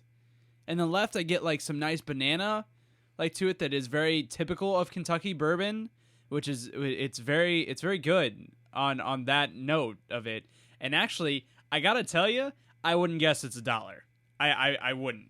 I really wouldn't. This is the most annoying goddamn mic ever. If you guys can't see this right now, but I'm holding it up with my goddamn hand while I'm fucking grasping two fucking glasses. You gotta do the. You gotta push it higher. Push it higher and let yeah. it fall slower. Yeah. There you go. Okay, we're gonna do like a Bam. sharp angle with There it. you It's go. not gonna matter the way That's it okay. picks up. You We're can good. hear it. Yeah. Yeah. We're good. All right. Okay. So that was the cheap one, and that's the expensive That was one? the cheap one. This is the expensive one. All Yeah. right. I automatically get more wood tone again on the nose. I get. It's like cinnamon. It's like cinnamon vanilla. I don't know. It's got a sweeter nose. That's what it's got. It's got a sweeter nose. As a smoker, I'm like lacking all of these aromas. It's got a sweeter nose. It burns more. This one has a coconut aspect to it. I got fruity. It's I got a little banana fruity. coconut that I'm I getting. got fruity. That like, and again, that's coming from that wood. That's definitely the wood coming through on it. And yeah, it's pretty good. I actually think the cheaper one's smoother. You like the cheap one better? I don't say that I like it better. They're very different. I would say that I think it's smoother. So the cheaper one is smoother. And what Then- about the more expensive one? The more expensive one isn't as smooth. Are they the same ABV? Yeah. They are. Well, by 5 points difference. 40 to 45. Okay. One's 40 and one's 45. So basically, I mean, when you're in that. This I can feel the burn more, but it's gonna be funny because in a minute, if you're talking about this burn versus that burn on the Bookers, they're actually not far off from each other. And so that's what's very interesting to me on this is that the alcohol is shining through on the more expensive one that you have right here, and it's not as high as that. Whereas that one fucking shine. Dude, when you drink that in a minute, you want to talk about a whiskey that puts hair on your chest? Fuck. Well, try the cheaper one more time. All right. And give me one final note on it. I feel like you're gonna make me look like an asshole. Okay. Again, I think it's smoother, but I feel like I get now this time doing it. It might be because I had already just had this whiskey, but I would say that I get a little bit more alcohol in the back of my throat, not on the front. Like this one, like the expensive one more, comes on the front of my throat. This is like the back of my throat. What do you get on the cheaper one? The cheaper one goes on the back of my throat, but it's still smoother. And it reminds me of, it almost reminds me not as much of a bourbon, but as a very, God, what the hell is that called? Elegant. Elegant is what they use for Scotch. Elegant Scotch. It reminds me of elegant Scotch. It doesn't have the peat like as much to it kind of thing. And I'm not a big Scotch drinker. I'm not going to try and act like I am. I drink much more bourbon than I drink Scotch any day. But it's very easygoing on that. What are you about to fuck me with? Well, considering today is April 1st. It was the exact opposites? April Fool's Day. I switched the liquors. So the $2 liquor is in the $8 bottle, and the $8 liquor is in the $2 bottle. But you fucking passed the goddamn test. Yes, I was gonna say. So I So like the inexpensive one better. What was funny, if you go back, you were like, so you were drinking the quote unquote cheap one, which was really the more expensive one, and you were like, you know, I get a lot of aroma here. You know, it's like big aroma, and then when you were smelling the in reality the cheaper one, you were like, no nose, man, no aroma. I'm not getting any aroma. Yeah. And then when you were tasting the more expensive one, the real more expensive one, you were like, you know, there's like some depth here, and like I'm only getting like a kiss of alcohol in the back. And then when you were tasting the cheap one, you were like, it's just straight up booze, man. And you passed the test, dude. All right. Here, we'll cool. cheers to that. Fuck yeah, man. I was like, man, he's going to make me look like an asshole. I'm just trying to do my best here. No, dude, I don't know jack tits about liquor, but I did know that I was going to pull an old swapperoo today. Well, fuck yeah. Fuck yeah. I think I still did eat my words a little bit, though. I think I still was under, like, the placebo conceived notions I mean, well, you know, and but I described, like, banana and fucking coconut on this one. But that's what you got. But also, my point was placebo effect for sure. Yeah. Because if you were to ultimately say, like, you liked the shittier one or the cheaper one better than the more expensive one, then it's, you know, that's a common thing, because that was the test I was going for. Because, dude, like, with wine, with beer, with liquor, like, you slap a fancy label and a higher price tag on it. Yeah. And sometimes, dude, people are like, hey, that's where it's at. And you don't realize, hey, maybe something just a slight bit cheaper could be even better. And but you passed the test, dude. Hell yeah. Cheers. I drink a lot of whiskey, but I do not by any means consider myself to know what the fuck I'm talking about. Whiskey connoisseur. That's really what it. Yeah. I do drink a lot of whiskey. I end every night with whiskey. I fucking love whiskey. I love good whiskey with it. I mean, I probably love cheap whiskey too. Dude, I'll tell you what. A story on this. Whatever. A story on this, actually. I just got my stepdad into drinking more high quality whiskeys because he can fucking afford it. And the dude, for the longest I've known him, drinks fucking Canadian Club. I'm like, dude, like, Like, I get that you like certain things, but I'm just like, if you're gonna drink it, you can afford it. Here's something that's just like $5 more expensive, and you'll just enjoy so much more in the long run. Well, like, here's something that after now I know we're gonna continue like, and you were gonna ask me about like home brewing and whatnot, but I haven't even gotten to that. I know, I'm pretty sure we forgot. So here's something that's probably gonna fucking shame my name. But I have an avid thing, like as a brewer and as an avid beer fan, and you know, I have beers aging for like 8 years right now in my cellar. You know, I actually like, you know, you can't forget your roots. So like, I'm not gonna lie, every once in a while, and this is not by choice. This is if I'm broke as fuck, I will fucking pick up a 12-pack of Busch.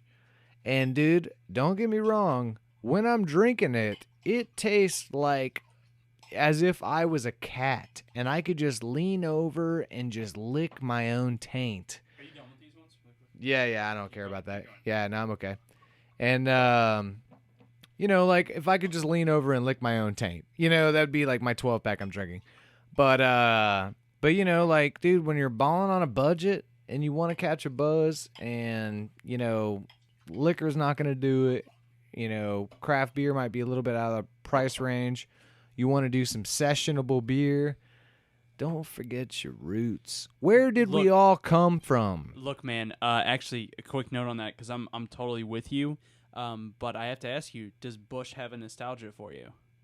Oh, Do you totally. have like a nostalgic effect with So Busch? I think that might have something to do with it, and I don't. It's not because I'm knocking on Busch. I don't think so, because I will sit there and I'll tell you. Busch is crap. No, but I'm not going to knock on them, because I'm with you, and the reason is like perfect example is there is a bar up in Chicago that is called Big Star.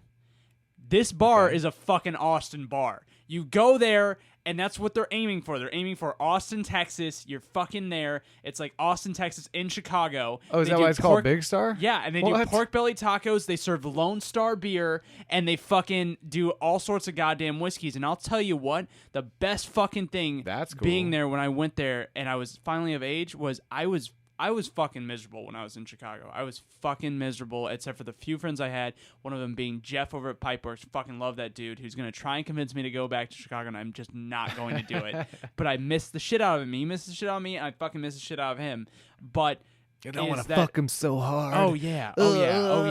No, but was going there, and I was just like, that nostalgia of it's fucking Lone Star. And you know what the fucking funny thing about Lone Star is it's owned by the same people who are making fucking goddamn PBR. Which is being served right up there. Pabst bought it out years and years ago, dude. So, I mean, it's funny because that's the hipster beer up there. Lone Star is the hipster beer down here. Guess what? Basically the same goddamn beer going through there, dude, but it's the nostalgia that is attached to it that makes it good. That's the same reason you like that Busch with it, and yeah, I love that Busch, dude. I'll tell you any day, man. If I went to a party and people were like, "Let's shotgun some Lone Stars or whatever," I will fucking do it. I have no problem doing that. First and foremost, no problem. I don't give a flying fuck if you're the owner. If you are Sam Calagione from Dogfish Head, the owner and founder, if I present you with anything beer related in a can and I offer you a key to shotgun that, you better goddamn shotgun it. I agree. I remember back in the day, the beer tastings I was telling you about that I used to go to a long time ago. Some guy brought like 2 cans of some beer from the Caribbean. We cracked one can open and we all sampled out of it, and then we were done. He had another can left over, and I said, "Fuck it, man. I'm gonna shotgun this shit." Excuse me. I'm gonna shotgun this shit. And sure enough, man, this beer from Argentina that you can't just fucking get anywhere around here, I got the AOK and I shotgun the shit out of it, and it's not about the beer really. It's about the peer pressure. It's about not being a pussy. Is what I'm getting at, Jake. Yes. Like Yes. Yes. if I was if the world stage. died and we had all moved to Saturn, and then 3,000 years later you and me had this like weird bus that we're just driving with all these homeless dudes back to Earth, old destroyed Earth, and we found 2 fucking cans of Dick Cheese beer. You and me are shotgunning that, all right? We are, and you're fucking totally right. I'm Yes. fucking doing it. Dude, We're doing it. It's that's just no the doubt about it. mystery of the can. It's like, That's dude, all I'm thinking about is Dick Cheese and I can't. all How fucking terrible that's gonna be. oh my god! Shit. All right, so what are we about to drink? up here? Okay. So on your left, I made sure to make that both of us had it, is Buffalo Trace. Okay. So a little bit of things on this. Yeah, I believe it's Kentucky. If I'm, or is it? Yes, it's Kentucky straight Smells bourbon whiskey. strong and good. Of the ones that I like that are like around this price range, I typically, if I'm going to go for like a mid-range bottle and that I want to drink consistently like every night, it's going to be either Buffalo Trace or it's going to be Bullet, and everybody loves Bullet now. I've heard Bullets getting pretty popular. It is. How big is a bottle of this, and how much is it? This is it's a 750, and I think it sits at 25. With Okay. it, it's around the same. It's about as the Bullet. average price. Yeah, with it. And if you actually can spring for it and you do like Bullet, dude, you got to get the Bullet 10-year. The 10-year is fucking awesome. It's just like it's the same great Bullet taste, but it's just a little bit smoother and a little bit like I think it has a little bit more alcohol in it. It's got a little bit more punch. I don't bet remember. you what it is that the flavors have mellowed out so much that like not only are the actual flavors a lot smoother, but maybe a little bit of that flavor has seceded, and the alcohol is taking front row. This is taking Yeah. front. Yeah. It's really fucking good. But this is Buffalo Trace. It sits at an ABV of, I want to say it's 45. Oh, So 90 nice. proof. It's good. Yeah, check it out. So my smoker's nose is getting, some vanilla and, I guess, I can't really trust my fucking huge schnoz anymore. Well- Even my schnorkel method. So the thing I'll say with it is I'll say the vanilla, which you It's- get from well, that oak with it. But so but what I will say is that the thing that I really like about this whiskey is if you smell it, it's earthy. You get like a dirt. It is earthy, You man. get a dirt to it. I need you to help me out with my aromas. It's cool, dude. It's cool. I understand, man. Because you get the vanilla, and the vanilla is a classic aroma of all yeah, these it's the oak, whiskeys. man. You get Yeah. it's from the oak. It's the same thing if you have a fucking what the hell is that called? If you have it's a white wine, it's a Chardonnay. You get a lot. I mean, depending if they did stainless steel or if they did oak, you get that same thing in that butteriness, that vanilla. It It's is from that very oak. buttery. Yeah, and I need that's- you are on my fucking wheelchair, dude. I used to have to fucking I am explain this a shit crippled like man. all day, every day. So like it's yeah. like Well, if some I of it I've wasn't- forgotten. Like If I wasn't smoking, I would. I assume I'd be able to get these. But Yeah. the great thing about like tasting anything liquid wise with people, whether Yeah. that be liquor, like whiskey or beer or fresh urine, dude, is that getting an extra pair of eyes or an extra pair of nostrils is a Yeah. good Yeah, thing to get, dude. But like I like Vanilla, the earthiness that you get buttery, in that very with earthiness. it. Yeah, because Very I always look earthy. at the buffalo and I don't know what it is with me, but I've always been kind of obsessed with buffalo. I can't say always, but I really like that animal. It always reminds me of like the Old West. Like my fantasy time period to go back to would be like the fucking Old West. I love that shit. Like I play Red Dead Redemption out there on there, and it's like the Oh, best dude. goddamn game ever. And, That like I want to be game- him. I want to dude, be him so bad. I will never get rid of that game. That game because is so that game good. is so dude, remember when you actually finally crossed the border into Mexico and that Yes. fucking really cool song is playing? Yes. And you're just like whatever the song is. How dude. badly did that ending piss you off? When you become Hey, fuck it. That game's been out for like 8 years. If you don't You fucking know become the sun. You become the sun. And there's no way you can shoot everybody outside the bar. It just makes you so sad. You dude, know it's not you going become to the happen. sun, and it's just like, fuck, man. Did And you go kill the fucker afterwards? I killed the fucker afterwards. I don't remember the exact ending. I just remember becoming the sun, and I was like, oh, tear to my eye, whatever. Like, it should have been a little bit something more climactic. Like, I don't finished know. it out. I finished it out where you kill him, and it goes to a cutscene of where you kill him, and it's the end credits because you actually went out and fucking killed him. Who was it that you were killing?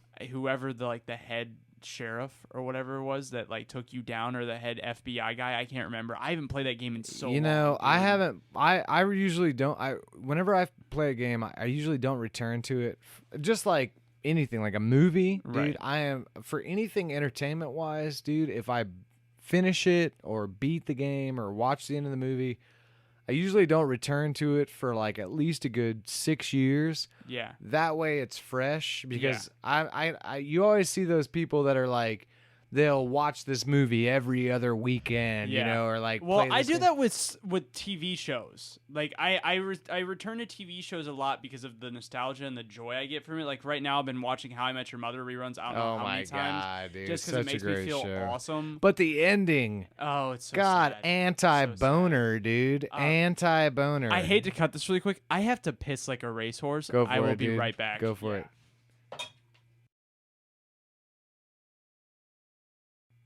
Da da da da da da da da.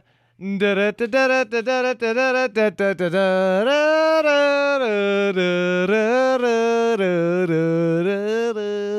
I guess you just keep going down from there until you get to some dark areas. Dun dun dun dun, and you're all like, all of a sudden you're in Mario World.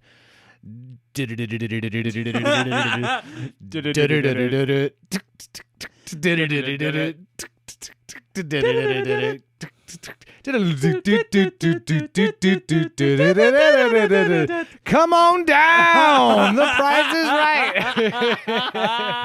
I'm Bob Satan. Welcome back Yeah. to Useless Threads. What is that red? That red. No, I was gonna say it's your voice. It's my voice actually recording. Oh. That's actually me as I am talking. How it is coming out. Watch if I back up from the microphone and go, yeah. Oh, there we go. Stuff like that. You know, Sorry, really everybody. I'm just crazy learning how computers work. things happen on those sound waves, and that was it. Okay, let's taste this Buffalo Trace. We hadn't. I gotten to tasted that it yet. actually during our little interval, and it's actually really fucking good. Oh my god, damn! Holy shit! This is my nightcap, man. It's good with So- it. I tried the nightcap with Booker's last night. When we try that again in a minute, it's not a good idea. Dude, because like It will it's put heavy. some goddamn hair on your fucking chest. I'm fucking like scared. the idea of hair growing and just spurting out of your fucking chest in 1 millisecond. That's the idea that comes out.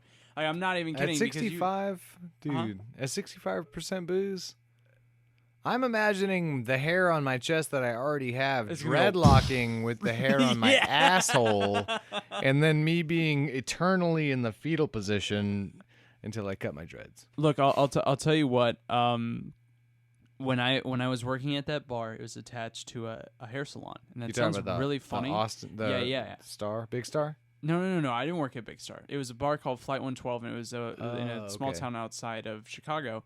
But we carried Bookers here, and that's how I discovered it. With it is I used to drink Bookers and Cokes, double Bookers and Cokes. And I God did them damn, tall that's with like it. a quadruple of regular whiskey. It's fucking great. Jesus it's fucking great. Christ. And so what I do is I go get my haircut for free there. We're talking about a salon that like the cheapest haircut for a woman was like $80, right? We go there, and the premise is that people could get their haircut while they're fucking drinking, and the bar would operate as normal at night, and that was just it. It was just done. During the day, you could get okay. through there. So you make up your profits during the day as well, you know, which was fucking sweet. But whenever I get there, my fellow other head bartender, I get in there, he's like, oh, you getting a haircut today? I was like, yeah. He goes, your usual? I was like, oh, you're amazing. Is And it so the he just quad fucking book? told me I got quad book. And It's I the fucking, QB. I'm getting my hair cut, and it's one drink in a fucking pint glass, right? That is just a Booker's and Coke. He used to rip on me for drinking. I was like, dude, it's my fucking money. How is he gonna I rip will on you? drink on it all I fucking want. No, he would only rip on me just to fuck with me. In all reality, he was like, it's a badass drink. It's kind of like me with the motorcycle thing. Yeah, like, yeah. You're a pussy motorcycle. Right. I wish I was you. He was a guy. He's an awesome dude. He is actually now a doctor. What? Yeah, dude, he's badass. He's awesome. He's living in Montana. I hope he's or- badass yeah, he might as be a in doctor. Oregon. He might be in Oregon. I'm gonna let you know that because you Hey. should meet him. He's a really Yeah. cool guy. Might see him. If he is over in Oregon, y'all could go and talk it out. He's an awesome dude. Nice. But that dude knows so much damn shit about scotch and whiskey and everything. I mean, it's incredible. It's awesome to talk to him. The nicest guy ever too. Very Anyway, cool. his name is Nate. He's awesome. Nasty Nate. He's Nasty actually Nate. like the cleanest cut guy you've ever fucking seen. But he's so like he's one of those guys that just blends into every crowd. You know what I mean? Okay. You know what I mean? He's that dude. I could he's see that dude. I could see that. And it's he's a I really wish cool that guy. I could get every single dude that just blends into a crowd together into like a giant and flock. see what they do. And just see if I can get them to like all stand on each other's shoulders and make like a giant robot, and just crush the city. Like, oh my God, there's like a giant of normal people. Like, fuck. See, where I thought you were going with this was saying that you wanted them all to try and blend into each other and see what they do in that awkward They just social disappear, situation. dude. They just travel to another dimension. No, where you went with that was building a giant fucking killer robot. Like, this is amazing. Kind of the possibilities are endless. Like, I mean, want to it actually is. It see, is. It is. this is actually how the scientific method was actually came about. I think I just recently did research. It was a guy named, it was like Brian Johnson or something. Not the singer from AC/DC. But some guy back in like the 1700s who came up with the scientific formula. So yeah, we should like write down a hypothesis and get every average Joe we can find together. He's like explaining exactly how we should write down a hypothesis. Dude, I'm serious. This is how. Okay, hold on. Have you seen? Do you watch Key and Peele ever? Oh, I love this guy. Okay, you fucking see the episode where he makes Barack Obama. He's like in college and he's like hypothesizing how Barack Oh, Obama becomes. yes. That's exactly where you're going with this. Yes, dude. Okay, and he's like fucking smoking a joint. He's like, so here's what's gonna happen. We're gonna get into just, Yeah, goes dude. into exactly all. That is what you're talking about. I right think now. we So we're should gonna come up totally with a do it. hypothesis. So, like, we have to actually go to Hobby Lobby and get the fold-in boards. You know those? You know what I'm talking about when you have a science fair? That's Dude, the first. See step. what I want to do right now is you're making me go like I'm going down the rabbit hole. I'm going down the rabbit hole, man. I want to do a podcast of where we're doing the home brewing at the brewery, and we have all these people surrounding Oh my us, God, and you have dude. to speak with such confidence to where it's like the Obama thing, where you with such confidence, and it's complete and utter bullshit. just going About the we have to go to homebrew? Hobby Lobby. And we have to go and get 3 dozen roses. Once we have the 3 dozen roses, we can begin the transformation into the brew kettle. I feel that if we set this up, we could achieve this. It would be In- glorious. In theory. Let's fucking do this. My hypothesis is that we could do this. Oh, I love working at a brewery, even if I'm not technically there yet. Well, It's dude, just so- great. I don't know if you said it on the cast, is Uh-huh. that but recently we got the AOK from the owner of Thirsty Planet to do like a live brew yeah, at the brewery. yeah. So on a 455 million gallon scale, you can't see it, but that's what we're going to be doing. So when that happens, we'll let you know. Yeah. You down with your Buffalo Trace? We gotta Oh go to my that God. Booker's. I was just sipping it. It's so good, dude. It is really good, Oh. but we gotta go to that Booker's. Unfortunately, both you and I have work in the morning, so God damn. I know. All right, so Hannah's this- already gonna be like, this Buffalo, Yeah, I'm going this to bed. Buffalo Trace, nah, it's okay. she's gonna be like, I'm going to bed. I know. My girl's already sending me pictures of muffins and shit. Which is My a girl's already metaphor sending me for I'm in bed. Yeah. Pictures of So in conclusion, Buffalo Trace is very tasty, very smooth. It's only got like a little bit of acidic bite, And it's a very enjoyable for $7.50, $35. No, less than that, $25. $25. Something like 25 to 27 if you go to Specs, something like that. Yeah. $25 to $27 Buffalo Trace, very smooth. It's great for the price is excellent. If the owners of Buffalo Trace happen to hear this, come on, sponsor our shit, dude. Hell yeah, man. I'll tell you too, if you want a real bang for your buck, we're talking about bang for your buck kind of whiskey, since we've gone through we're about to go through 4 whiskeys here. You ever had Four Roses?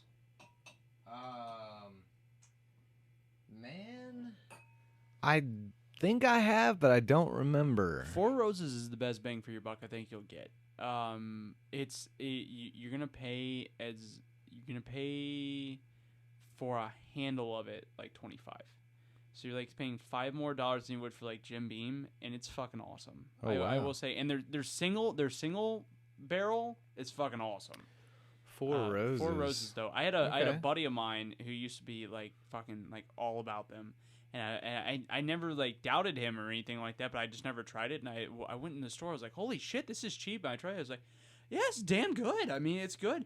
And okay, this actually is gonna lead me into my rant about Jim Beam and about schnapps with this. So let's take a sip of this Booker's. We're gonna evaluate it, and then I'm gonna go on my rant really quick, because this has to do with the same thing with the New Belgium thing. All right. Where I get really pissed off at people about this who don't know their shit. Let's pour it. I actually was, instead of W.L. Weller, I was actually gonna get Jim Beam. But in my opinion, man, I think Jim Beam is a solid whiskey. I think it's a solid fucking whiskey for a not so expensive price. Yes, there are better whiskeys out there, but Jim Beam is really never disappointed, and dude, on the same level, Jack Daniels is just that little bit more spiciness. I'm with you, but we gotta drink this first, because then I'm gonna get onto this rant, and I'm gonna be agreeing with you wholeheartedly. All right, I'll give you a preface, but let's drink this real quick. Wait, do I have one? You already have it. I already got it for you. It's right there. It's that one right there. What? You goddamn ninja, Cheers, dude. yeah, man. All right, so Booker's smell this 64% booze whiskey. Wait until you put your nose in that. You get that alcohol Oh my all God. in your nose. It's dude, a burn. This reminds me of being 13 years old drinking alcohol. Oh yeah. Dude, and it'll put you on that level, but you can't handle it. Heavy. It's like rubbing it'll alcohol. Hit you in the fucking face, but it's delicious. Jesus, I'm getting flashbacks of blacking out and throwing up in the bathtub. Waking up on the side of the road. If you don't know how to drink this, that'll be exactly where you're at. But it's one of my favorites. It's so damn good. Before we even get into it, it's very smoky. It is very smoky. It's very smoky. I can smell that past my smoker's nose. It's very woody. I mean, even it the is aroma a goddamn is burning my brain, dude. Whiskey, and it is so Woo. good. Take that sip. Let's do this. Oh my God. All right, here we go. Dude, it's burning my eyes before I even sip it. Here we go.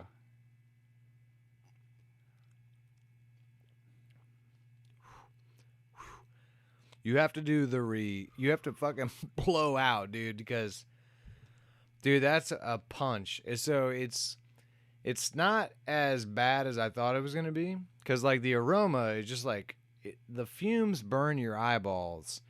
And the nose reminds you of the first time you ever drank when you were 3 years old and you were at your Uncle Larry's house. And he made you play with that random pole. You had no idea what it was.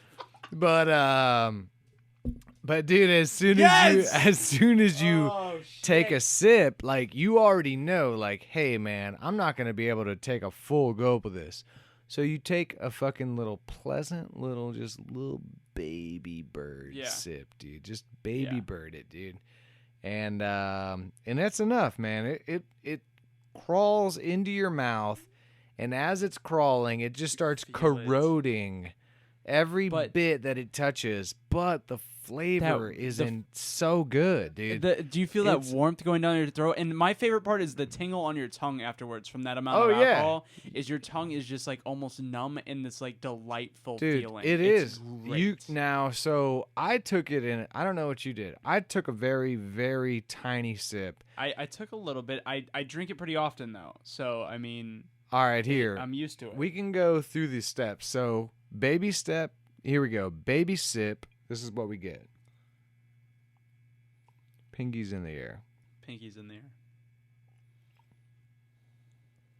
So, baby sip. Everywhere it goes in your mouth. I mean, you swallow it as soon as you get it because, like, the flavor lingers. It's a lot of vanilla and it's a lot of, like, spice. It's spicy. It's very spicy. It's good, Yes. though. It's good and it's not harsh. It's not attacking. And it just rolls down just to your fucking uvula. Yeah, you And if feel it. you motherfuckers don't know what a uvula is, I suggest you do something for me. You pick up your computer monitor or your cell phone and you smash it against your own face. Cause Stu, Stu, I let this go the whole time. Isn't it uvula? uvula. I'm pretty sure it's uvula Uvula with a G? with a G. Man, if I'm wrong, I'm looking it up right now. If it's I might be an uvula, asshole. I don't no, know. if it's uvula, you're not an asshole. I'm the asshole. We're doing a little quick Google search on my half smart, half dumb phone. If it'll load up. But anyway, it rolls down your Esophagus. medulla oblongata. Or medulla, it's I'm like sorry. It attacks it. It's quite good. All right, hold on. How do you spell it? How would you? I would I would spell it uvula. Oh, here we go. Uva. It looks like uvula. Palatine uvula. Oh my god, dude, you are fucking wrong. Am I? It is uvula Is with it a uvula? V. Yeah, look, here we go. Let me see this. Let me Bam. see this. Take it. Take my phone. Picture of the Man, dang. you're right. You are completely right. So anyway, as it Hey, I'm glad that you're right. I'm glad that you're right because you made that blatant statement and you can just back that dude, shit up. if You can just if back that shit up, and dude. you know, it would have been really easy if I had been wrong about the pronunciation for every motherfucker in the world to be like, anything you say is fucked up now. You know what I'm Yes. saying? Yeah, so yeah. waving their No. finger No, like yeah, a now black you woman wave- at church. Now you wave that fucking finger back and you're like, fuck you, you're cool, you bought me a Snickers, fuck you. I'm out. And that's But yeah, dude, so down your uvula tract. Who did I just steal that joke from? Who is that from? Oh, that was Half Baked. That is Half Baked. You're yes. cool. You're cool. cool. Fuck you. I'm out. Or I don't even exactly how it goes. No, but the Snickers though. The Snickers joke is actually from a comedian who said like you got to make sure and buy that crazy person in your office that Snickers because they're going to go and kill everybody in the office and they're going to look at you and be like, "Thanks for the Snickers." That must be a play on I don't fucking the remember- Snickers but commercials. it is Because you know how it's like you're not yourself. right. Snickers. Yeah. right. No, I think it was even before that. I don't know. I just want to, at least I'm acknowledging that I might have stole a joke. I'm not a fucking stand-up. I don't give a shit. If I stole your Oh, joke, dude, you call fuck me it. out. Whatever. If we steal jokes here, it's probably not on purpose. Read the front fucking page of my goddamn website. It says you will probably leave slightly offended. So fuck off. I put a disclaimer there. You will smile and you will be offended. If you are doing only one of those, if the smiling part is happening the entire time you're not offended, you're awesome. I was going to say fuck you, but I was going to say if the smiling part the entire time you're not offended, then you're just a badass. I mean, just keep going. I mean, you need to get on this show. You need to get on this show. Absolutely. Because you're on our level of sense of humor. If you're just going there and you didn't smile and you're just offended, get the fuck off this listening. I don't Yeah. fucking care about you. Just get off. I don't want to hear you want to comment on my shit. I don't fucking care. That's it. Absolutely, man. You know, like People are too serious. in the future, I feel that with this podcast, we'll be able to portray tiny Asian wieners out of the screen. And for those people that get offended, they'll have to suck it. Like there will be a hand. There will be a big monstrous hand that just says, "Come here," like Scorpion, dude. Scorpion, Dude. yes. Come here. And Come here. You're gonna have to suck the little You're baby gonna cock. have to do it. And I mean, Dude, do you ever? Okay, wait. I made a reference to Family Guy earlier, but god damn it, I love the fucking episode on Family Guy when they're talking about God is talking about creating Asians, and they're just like, what? They're just like, yeah, it's more compact, it's more versatile, it's got a smaller package, but it's incredibly efficient. And they're like, do they eat normal? Do they eat like normally like everybody else? No, not even close. dude, I love that Exact show, opposite dude. spectrum. Yeah. I love So that good. shit, dude. So intelligent. Anyway, Oh, so Booker's back. Okay, is so we were back before we got distracted by. I don't Asian even remember. I think it penises. was Asian penises. now that's what it is now. So. Okay, so before we got distracted, uvula. So we were talking You're about. right. Yes, you're right. It was not. Yeah, I always thought it was uvula. Nah, okay. man, not uvula. But Uvula I wish. makes it sound like it's a vagina, but to me, it's okay. It makes it sound like it's I part of bet the vagina. you. know I what bet mean? you in like the Middle East they call a vagina a uvula. I bet you they do. You know, it's a uvula. And so anyway, we were talking about small sips. We were talking about small sips. So anyway, we're gonna take a larger sip. And actually, we're gonna cut the bullshit because I don't think we have that much more time. So I have no idea, but I would really guess. It seems like yeah. So instead of going from small sip to larger sip to larger sip to larger sip, you already heard the small sip down the uvula. Now, I've got about. What do you think that is? That's about an ounce. Yeah. Maybe a little less. Yeah. I'm just gonna slam the whole thing. Do it. And actually, I got like a half, so let's just do it. And then we'll describe how we feel. It's a tough one. You ready for it? Well, I gotta drive. Don't be unsafe. Oh, wait. What were we talking about driving and drinking earlier? Oh, yeah. Silly. It's silly. It's a silly sour. Oh yeah, it is a silly sour. Maybe the cops will understand if I just bring this bottle with me, this empty Belgian beer bottle, and say it's a silly sour. Look, we're just gonna go ahead. I'm just gonna go ahead and say, with all the offensiveness and everything that we do on this show, all the fucking useless threats. Holy shit, he used the fucking name in the show. No, all the stupid shit that we do, dude. We do fucking some fun drunk shit. I have a guest room here. When I have guests over here, if they can't drive, they can stay in my guest room. I'm just saying. Cool, we have a man. guest room with their guest bathroom, so we do not condone being a dumbass. That's the Yeah. best way about it. I Is could that dig it. if you think that you're shit-faced, don't fucking do it. So we're gonna finish this off with it, and he can make his decision from here of what he wants to do, and then we go with that, and that's it. And I don't know what he's thinking, but we're just going to go with it. But I'm just going to go ahead and disclose that information that with all the stupid shit that we talk about on here and you want to bitch about and you want to complain about it, if you want to bitch and complain about it, just don't listen to the show. I'm not going to respond to you. I'm not going to do it. I'm just going to let you know. I'm here for your entertainment. I think you should respond to him. Yeah? And just give him a polite fuck you. Yeah. If I've been drinking after one of these shows, I guess, you know what? I'm lying because there's a high chance that I'd probably be like, fuck you. I don't care. I Yeah. don't care. We're just here for fun, man. You can do experiments fun. too. You can do it, after the show. You can do it 5 days During later. the show? You can do it during the You show. can do it during the You show. could hire a guy to find his IP, find out what his information is, and then call him, and then put him on the air live.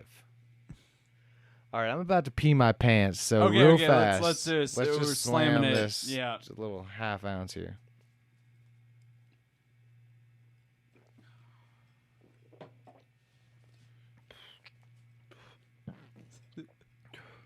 You okay?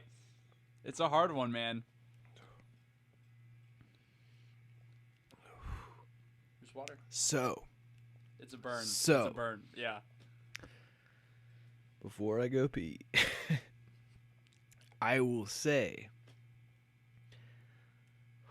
Are you gonna puke? No. I'm not Okay, gonna okay, puke. okay. I'm not gonna puke. I'm still. It's a burn, dude. It Dude, it I'm fucking still- is harsh to do. As you don't slam it. It's so hard to do.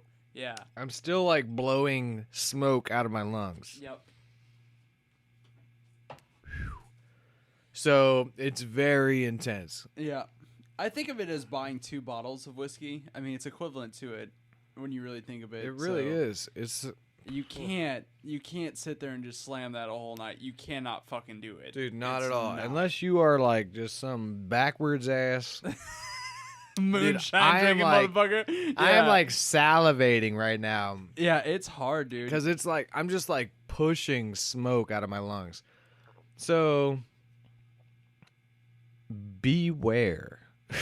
Of the boogers. Beware of the bookers. Might as well call it boogers.